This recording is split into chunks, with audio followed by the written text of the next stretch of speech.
up, YouTube? I'm back. Today, we're going to go over something that we've already gone over. We did an unboxing on it. I told you what I thought about it initially. Did a few things to it that you haven't seen.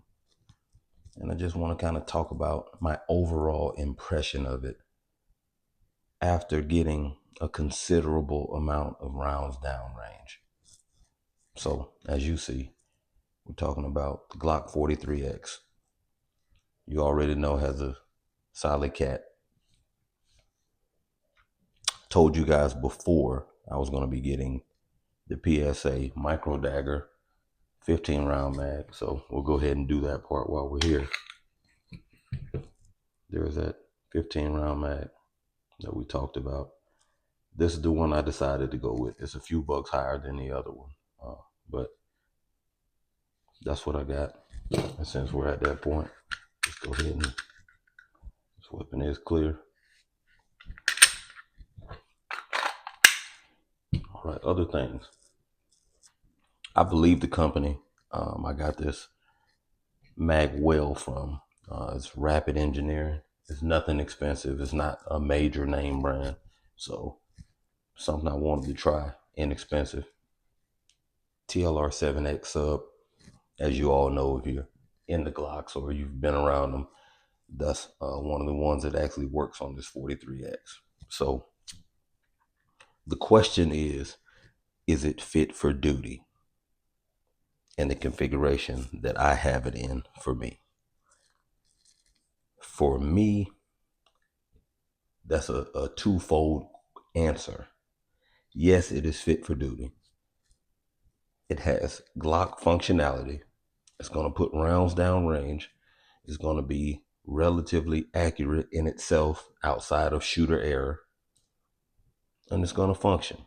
Now, I did some shooting with it yesterday. I had one malfunction out of probably 400 rounds. And I actually documented that on video. I may put that in a short, or I may cut that in here somewhere in the video. So I did have a malfunction.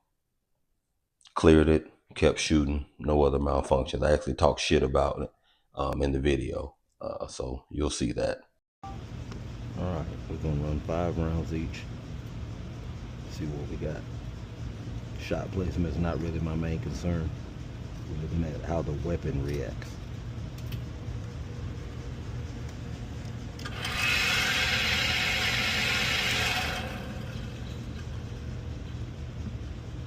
Start with the 43X.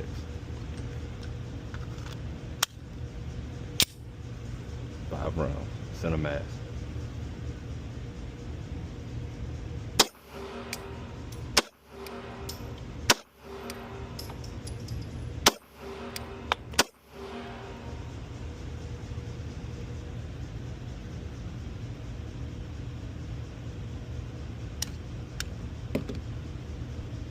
Glock reliability, huh?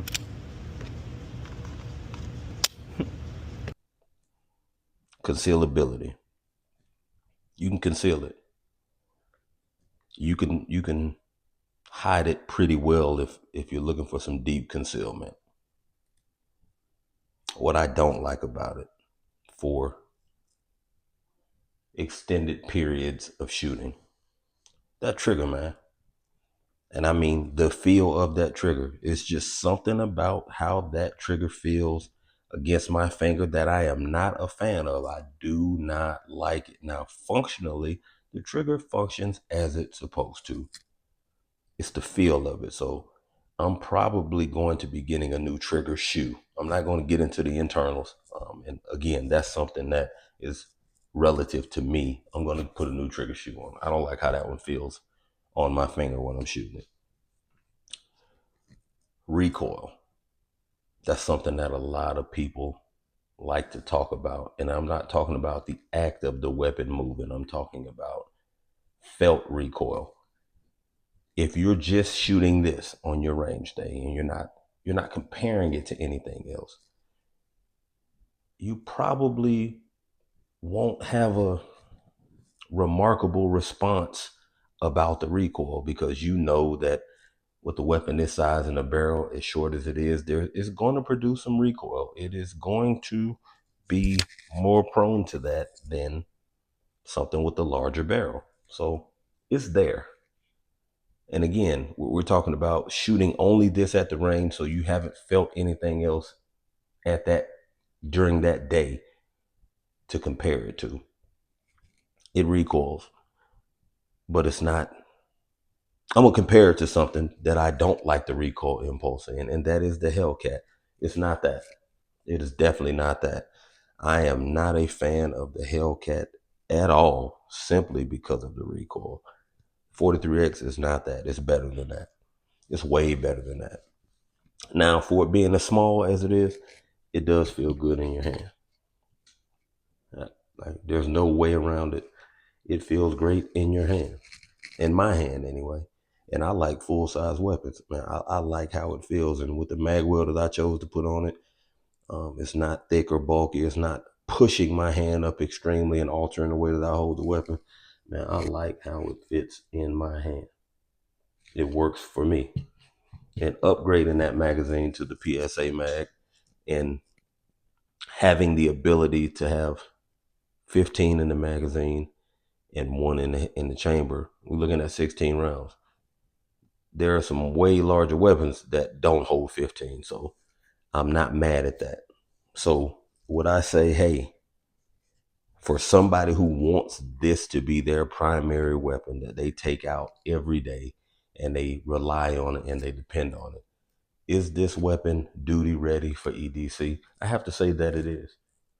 Is it going to be the preferred weapon for EDC for everybody? No, it is not.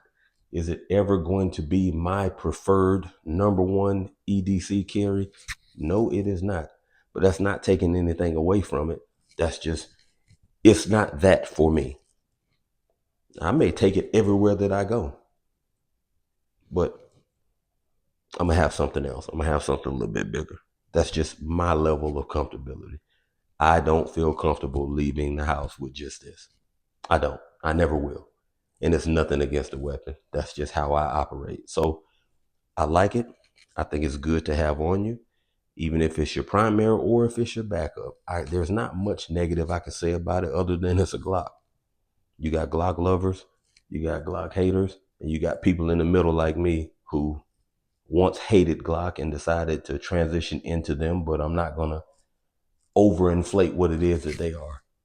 Yeah, they're more reliable than other handgun manufacturers, but they do malfunction from time to time. There are Glock buybacks out there.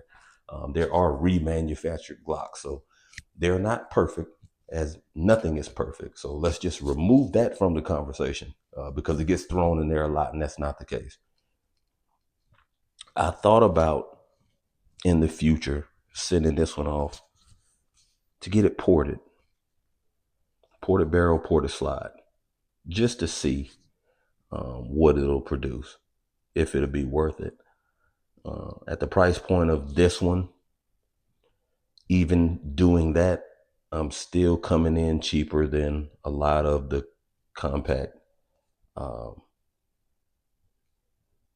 subcompact guns that are out there. So I think that's something I'm going to do. I know for a fact I'm going to get the Silecat Pro and replace this red dot with that, just for the side battery mounting tray. You know, that's always going to be the preferred option for me. But like I said, when I got this, I wanted to see what I could put together rather economically and rather quick. So I bought this, I think, on a Thursday or Friday. I had everything that I needed for it by that Wednesday. And I dropped a video for you guys the day that I got it. Then I start putting things on. I made a short or two about it. And then I finally got it all together and was able to get the rounds down range with it that I felt I needed before I could have a real conversation about it. So I'm not one of those guys that owns a lot of micros or a lot of smaller guns. So I've done a comparison video on it with this and the Prime. And yeah, the Prime's a little bit bigger. It's more comparable to a 48, but I don't have a 48. So I compared it to this. And I know one is comp, the other one isn't. Blah, blah, blah, blah, blah. I put them side by side anyway. If you want to see the video, you'll see it in a couple of days. If you don't, fuck it, keep it moving. Glock 43X. Is it a buy or don't buy? For me, it's a buy. Some people like the Shield Arms mags. Some people hate them. I chose to go with this. I can't talk about Shield Arms because I didn't get one. Overall, I don't have any complaints about it. If I had to rate it 1 through 10 on me telling somebody that wants their first handgun to go get it, because it's me, I'm not going to recommend one this small for the first, but I'm not going to recommend one that's too big either. I probably still give it an 8. Now, if you ask me today and you were dead set on getting a Glock, what your first Glock should be, depending on the size of your hands, it's either going to be a 19 or a 45. I'm going to lean toward the 45 because y'all know if there was a Glock that I felt was made for me, it is that 45. So this is up there though. This is something that I will recommend to certain people depending on what it is that they're looking for. And what I'm about to do now or say now has absolutely nothing to do with this video, but I need to just get it out of the way because the same dude has made it a point to comment on every single video that I post about shit like this. So we're going to get into it. I am most certainly not what you would call a revolver guy. I own a couple. I have the Judge, I have the Public Defender, I have this one, and I have a black one just like this one. Don't ask me the model on this because I don't remember because I've had it for a while and I bought something else and it was the shop I bought it from was giving this away. So I didn't buy this. I bought something else and it kind of was thrown in with it. But I do own a few revolvers. Am I a huge fan of revolvers? No, sir, I am not. Do I tend to carry this one a lot or have it in the vehicle a lot? I do. It's small. It's compact. It's heavier than this 43X though. They're about the same size. It's heavier and it only holds 5. So is this something I feel like I can rely on to function? Yeah, I can rely on it to function, but that's about it. If there's something that requires more rounds, what it would take for me to get in a high amount of rounds out of this is defeating the purpose of me using it. So I have a name for this, and some of you guys will understand why I call it this. And if you don't, I'm gonna explain it. I call that gun right there Jaheim. That's my Jaheim. That's my just in case.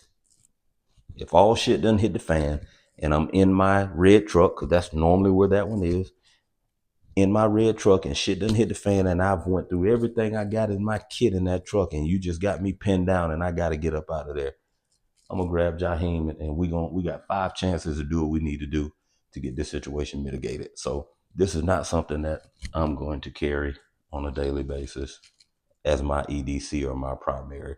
Now this one does is 357 mag and it does shoot 38 special. So I mean, it's versatile. I like to shoot it.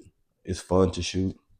But if you're gonna be talking about recoil, you know damn sure don't want to be shooting no snub nose revolver like that. That's polymer.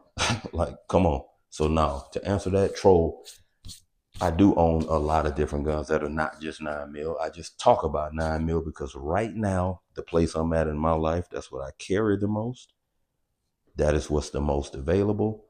And it was already the industry standard years ago. We shifted to a bunch of other shit. Now we're shifting right back to it. I mean, we're watching 40 cal get ready to go away. And people say, oh no, they're just changing. No, they're trying to phase that shit out and just tell us that 10 mil is the answer for that because they're so close ballistically. But I'm not letting my 40 cals go. I'm not afraid of 10 mil either, but I love 40 cal. When I became of age to legally purchase a handgun, the first 7 or 8 that I purchased were all 40 calibers. I didn't own a 9mm until my grandfather gave me one.